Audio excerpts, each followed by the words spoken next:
Every single sale that you talk to, before it's a sale, they have to be qualified. A great qualifying question is, if you already use this product or service, doesn't matter, insert whatever it is. It could be a watch, it could be a car, it could be a house, it could be software, it could be anything. If you already use it, what would you improve? And what frustrates you about it?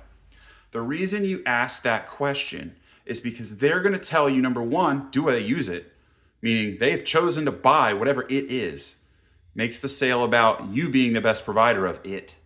And then they're going to tell you how to sell them.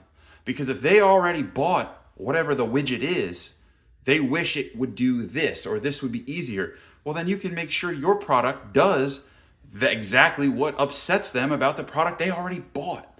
Then it's really easy for them to say, hey, we love product A, but product B does all the shit that upsets us way better. Let's buy that one. Get out there and get them.